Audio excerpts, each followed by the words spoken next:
여기에 우선 1절에서 아주 의미 있는 이름이 하나 등장을 합니다. 1절에 보면 사도 바울이라는 분이 있고 그 다음에 형제 소스데네라고 하는 분이 등장을 합니다. 발신인의 소스데네가 등장한 건 이 고린도전서 쪽. 이 소스데네에 대해서 좀 알기 위해서는 사도행전 18장을 우리가 참고를 해야 되는데, 참고로 제가 간략하게 말씀을 드리면, 사도 바울이 아테네 전도를 마치고 고린도에 도착을 했을 때, 그때 그 처음 만난 유대인 그리스도인이 있었습니다. 그들은 바로 브리스길라와 아굴라 부부였죠. 그 브리스길라 아굴라 부부는 클라우디오 황제라고 그러죠. 이 황제가 로마에 있는 모든 유대인들은 떠나라 라고 하는 그런 그 명령을 내렸습니다. 그래서 그 명령 때문에 그런 로마를 떠나서 고린도에 왔습니다.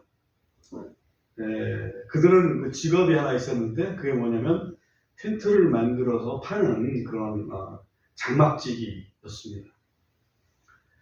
마침 사도 바울도 그때 당시 혼자 고린도에 왔기 때문에 고린도에 와서 지금 여행 경비도 떨어진 상태이고 마침 또 사도 바울도 장막을 만드는 기술이 있었기 때문에 이 브리스길라 아굴라 부부랑 같이 이제 동업을 하게 됐습니다.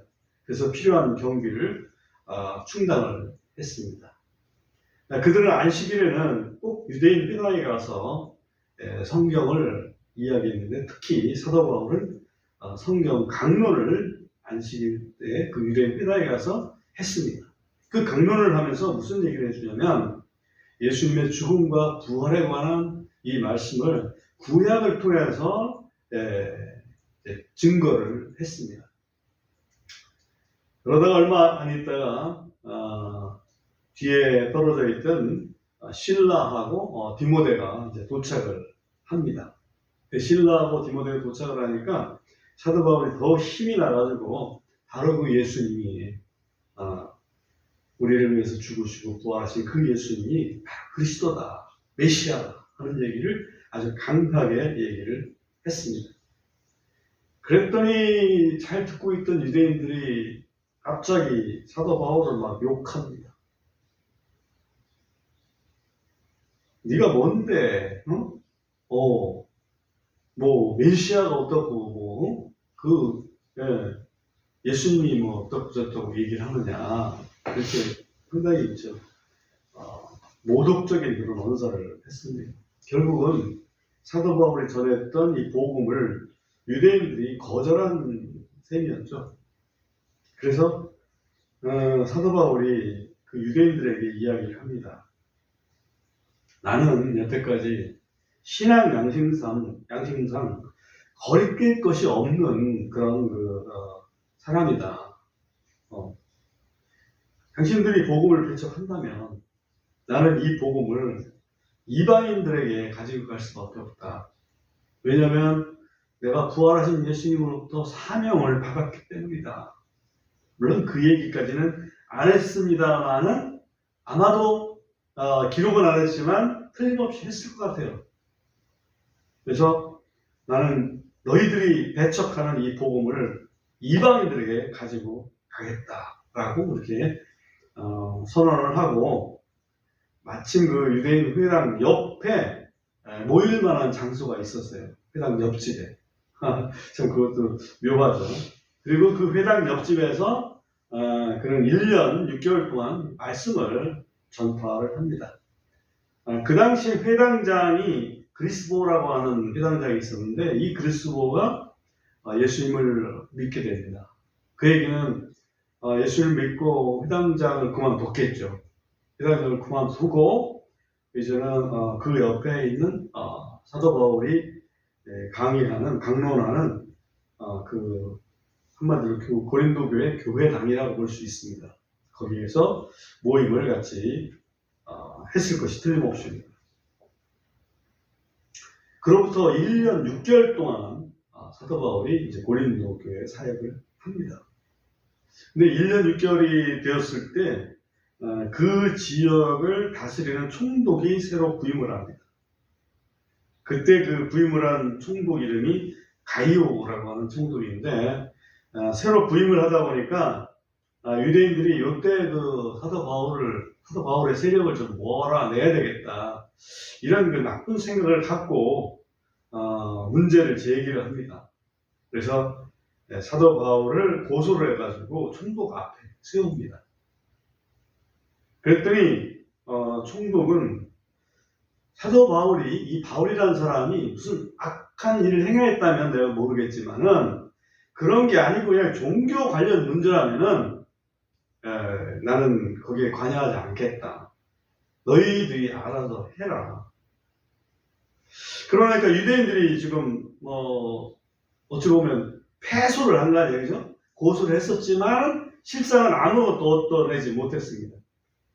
근데 그때 일어난 사건이 사도행전 18장 17절입니다. 한번 사도행전 18장 17절을 한번 보고 우리가 조금 더 음미를 해보겠습니다. 왜 이 사도행전 18장 17절을 굳이 읽자고 얘기를 하냐면, 이게 이제 성경에 따라서 이게 우리가 이해하는 정도가 다를 수 있겠구나 하는 생각이 들어서 그랬습니다.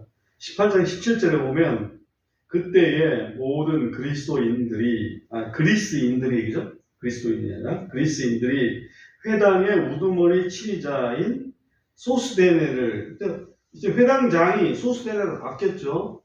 원래는 그리스도였었습니다.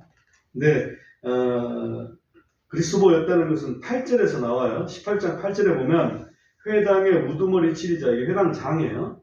그리스도가 자기의 온 집안과 함께 주를 믿으니. 그렇죠? 그래서 본래 회당자 그리스도는 이제 예수님을 믿고 복음을 받아들임으로써 아마 회당장을 그만두었어요. 그런 상태에서 이제 소스데네라는 사람이 회당장을 맡고 있었는데, 그때 그 모든 그리스도인들이 회당의 우두머리 치리자 회당장 소스데네를 잡아 재판석 앞에서 때리더라. 갈리오는 그 일들에 전혀 상관하지 않더라. 이 갈리오가 아까 제가 가이오라고 했나요? 갈리오. 이 갈리오가 바로 새로 부임한 그런 총독이었습니다. 여기 이거를 조금 이 개역 한글로 봤을 때는 모든 그리스인들이라는 말이 없어요. 그때 사람들이 회당장 소스데네를 잡아서 막 때렸다, 이렇게 돼 있어요. 그래서 이 사람들이 왜 갑자기 소스데네를 잡아서 때리나? 사도 바울도 안 잡고. 근데 이 소스데네는 지금 고린도 전서에 발신인에 들어있단 말이에요. 그래서 이 사도 바울 표를 들었다고 해서 소스데네를 잡아서 때렸나, 이렇게 생각했는데, 응? 근데 이 킹제임스 영어 성경을 보니 누가 때렸냐면 그리스인들이 때렸어요. 그리스인들이라는 것은 이방인이란 말이에요. 이방인들이 유대인 회당장을 잡아서 때릴 이유가 없잖아. 만약에 때리는 사람이 사도 바울 때문이라 그렇다면 사도 바울을 그냥 잡아서 때려야 되겠지. 근데 회당장을 잡아서 때렸어요. 그래서 이 얘기는 그 당시에 그리스인들은 사도 바울을 따르던 그런 그 그리스도인이라고 생각을 합니다. 기본적으로. 회당에 모였었기도 했지만 회심하고 그리스도인이 됐는데 자꾸 딴지를 걸어서 교회를 어쩌면 고소를 하고 그렇게 했다 이거죠. 근데 거기에 주동자가 소스데네였을 가능성이 있어요. 소스데네였을 가능성이 있습니다. 그래서 그 재판관도 보니까, 야, 너희들 종교 문제는 너희들 알아서 해. 그러니까 이거 분명히 문제 없는 거를 갖다가 이렇게 고소를 해서 우리 바울 선생을 그냥 괴롭히고 우리를 힘들게 만들었다. 원래 그리스도인들은 이렇게 구타를 하면 안 되거든요. 구타하면 안 되는데 그 당시에 뭐 좀 약간 제대로 정돈되지 않은 그런 상태가 아니었나 싶어요. 그래서 그 당시에 그 그리스인들이, 헬라인들이 소스데네를 잡아서 구타를 했습니다. 그랬더니 그 총독은 내버렸어요. 만약에 이때 얻어맞은 소수대뇌라면 얻어맞이고 나서 그 다음에 뭔가 깊은 생각을 해서 그리스도인으로 회심하지 않았을까? 회심했기 때문에 그 사람이 사도 바울과 일행이 돼가지고 또 같이 선교여행을 하고 그러면서 지금 고린도 교회가 문제가 생겼을 때 거기에 발신자로서 같이 이름을 넣는 그런 영예를 얻지 않았을까 이런 생각을 좀 합니다. 그래서 이게 성경에 정말 그 그리스도인들이 있냐 없냐에 따라서 이렇게 이해가 달라질 수 있다는 거죠. 저는 처음에는 소수대뇌를 사도 바울 대신에 얻어맞은 사람이다 이렇게 생각을 했었다고. 그런데 헬라인들이 그렇게 할 이유가 없잖아. 이 킹제임스 영어 성경 근본적으로 우리가 쓰다 보니까 그거를 좀 분간을 할 수 있게 됩니다. 이유를 알 수 있게 돼요. 그래서 이 소수대뇌가 이게 굉장한 그리스도를 이어서 유대인 회당장이었는데 이분이 얻어맞고 나서도 회심을 했다면 정말 대단한 일이 아니겠는가 하는 그런 생각이 들었습니다. 그 다음에 그 정도로 하고 2절을 넘어가 보겠습니다. 2절에 보면 고린도에 있는 하나님의 교회, 이건 수신인입니다. 알신인이 이제 둘이 있었고, 수신인은 고린도에 있는 하나님의 교회, 곧 그리스도 예수님 안에서 성결되고 성도로 부르심을 받은 자들과 이제 하나님의 교회와 이 말이에요. 그 다음에 각처에서 그들과 우리 모두의 주이신 예수 그리스도 우리 주의 이름을 부르는 모든 자들에게 수신인은 두 부류가 있어요. 하나는 고린도 교회, 그 다음에 두 번째는 예수 그리스도 이름을 부르는 모든 자들. 이렇게 두 개가 있으니까 고린도 교회만 위해서 이걸 쓴 편지는 아니다.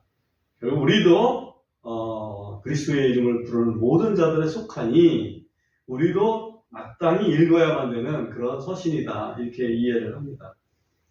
여기 보면 이제 하나님의 교회라는 표현을 썼어요. 그죠?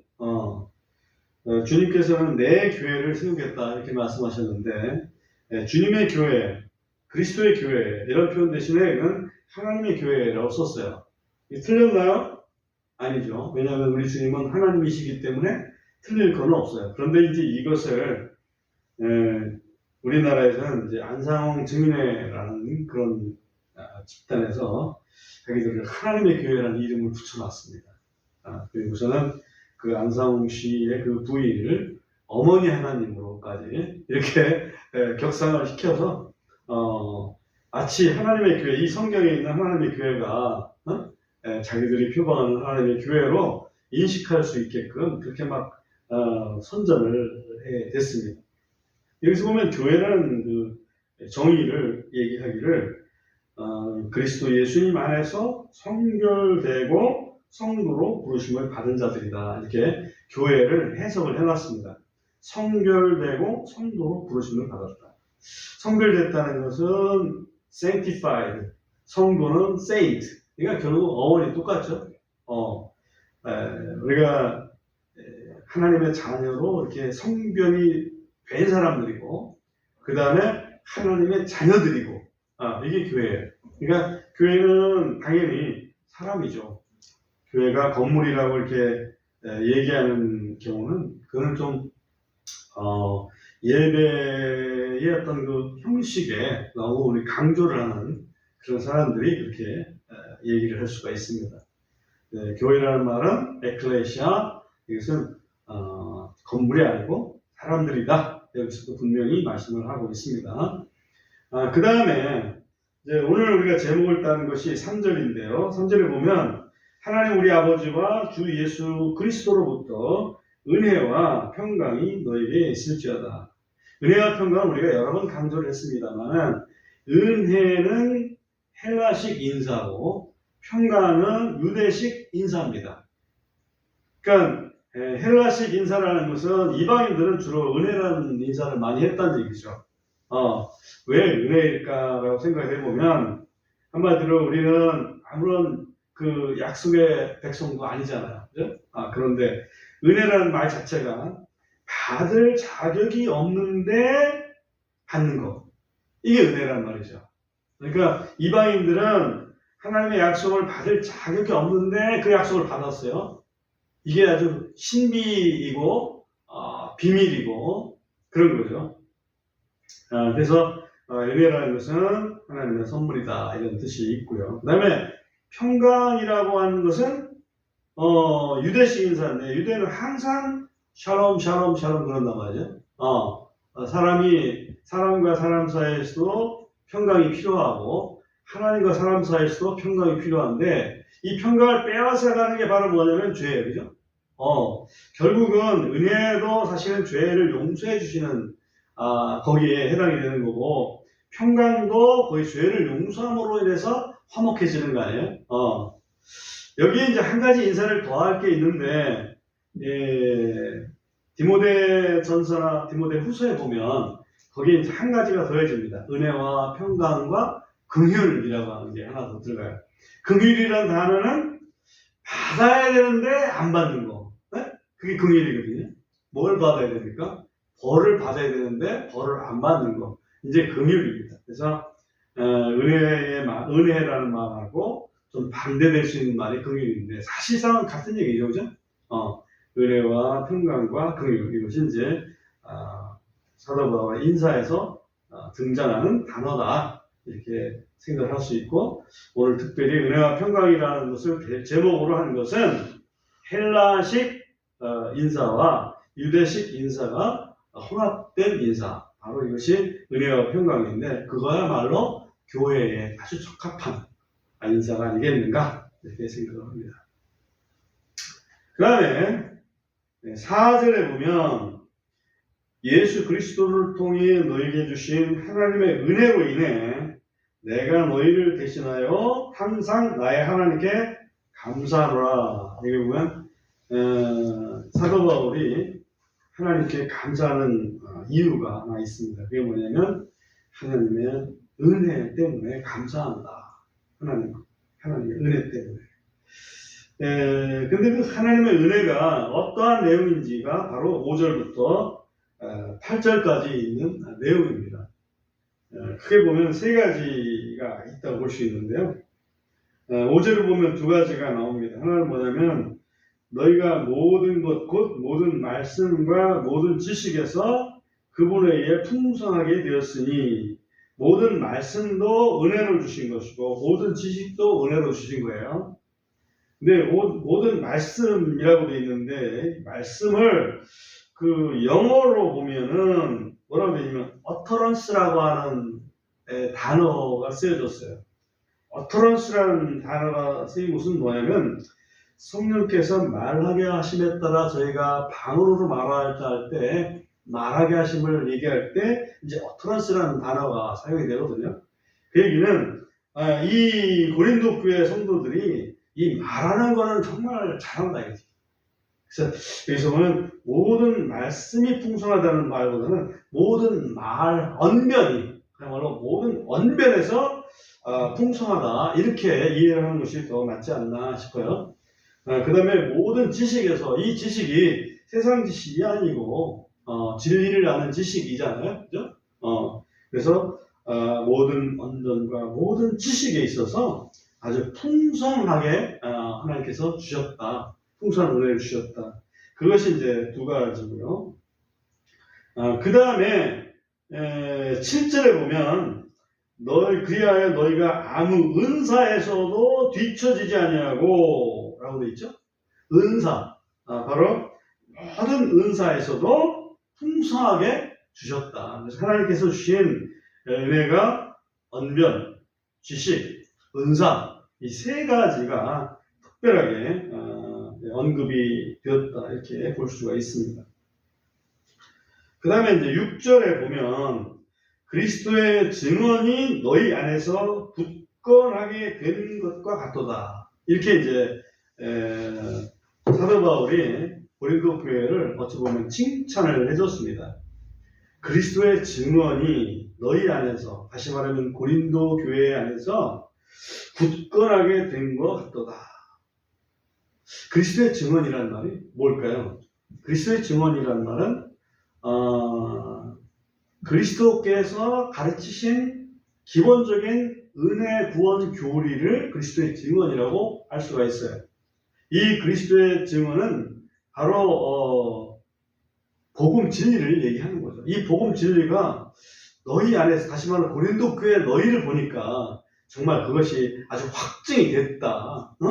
이방인들이 어떻게 이렇게 말도 잘하고 또 진리도 잘 알고 지식도 이렇게 높고 그다음에 은사도 너무 풍성해가지고 이야말로 정말 그리스도의 대속에 의한 그런 하나님의 구원 교리, 구원 진리가 바로 그리스도께서 증언하신 그 내용인데, 그게 너희 안에서, 너희를 통해서 정말 확실하게 이제 굳건해졌다, 확증되었다, 이런 표현을 지금 하고 있는 겁니다. 다시 말하면 고린도 교회를 좀 칭찬을 해주고 있다.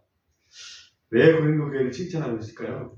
고린도 교회가 문제가 많기 때문에 그 문제 많은 교회를 칭찬부터 하고 그 다음에 혼내려고 이렇게 서로를 이렇게 장식을 하고 있다. 왜냐하면 우리가 고린도 교회 문제 많다는 걸 알고 있잖아요. 그러니까 그렇게 이해가 됩니다. 그 다음에 이제 7절의 후반에 보면 우리 주 예수 그리스도의 오심을 기다리느니라. 그러니까 그러한 좋은 은혜를 받고 그리고 그 상태에서 예수님의 재림을 기다리고 있는 그런 성도들이 바로 너희들이다. 아주 은사도 충만하고 소망도 충만한 그런 상태구나. 또 칭찬을 더 해주는 거예요. 바람직하죠. 그리고 이제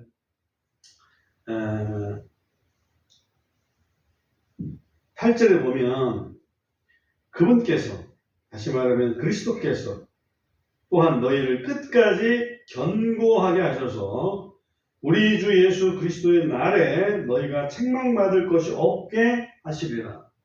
그러니까 그리스도께서는 아무튼 너희를 끝까지 붙들어 주실 것이다. 끝까지 넘어지지 않고 확실하게 세워주실 것이다. 그렇습니다. 우리가 주님을 만날 때 좀 칭찬받는 모습으로 만나야 될 거 아닙니까? 그렇게 도와주실 것이다 라고 하는 메시지입니다.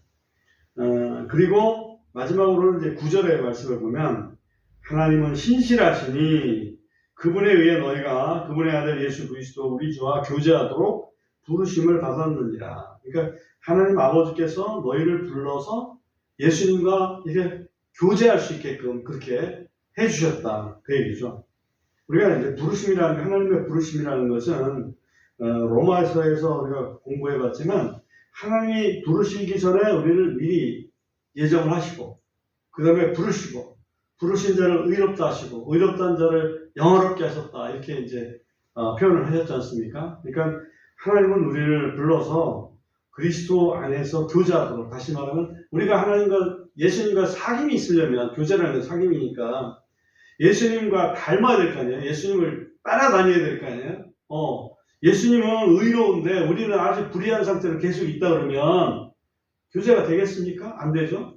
예수님은 사랑이 많은데 우리는 사랑이 없는 상태로 된다면 교제가 되겠습니까? 안 되죠.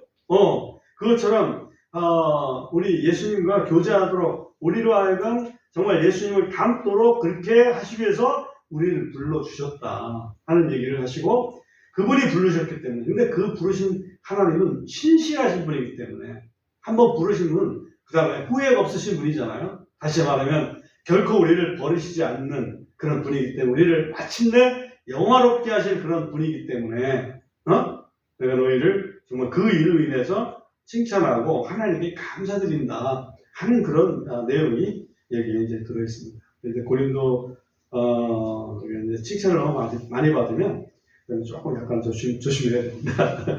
오늘 하나님께 감사드리자 하는 그런 의미가 있습니다. 하나님의 부르심의 은혜에 대해서 나 같은 죄인을 그리스도와 교제할 수 있도록 하나님 전에 세워주신 하나님께 감사드리고, 그리고 거기에다가 더해서 고린도 교회 은사를 아주 풍성하게 부어주셨잖아요. 그래서 이 은사로 말미암아서 말도 잘하고 아는 것도 많고 믿음도 좋고 분별력도 있고 여러 가지 다 할 수 있습니다. 그리고 마침내 또 감사한 것은 부르신 분이 하나님이시고 그분이 신실하시기 때문에 끝까지 우리를 흔들리지 않게 해주실 것이다. 이런 데 대해서 감사를 드릴 수가 있습니다.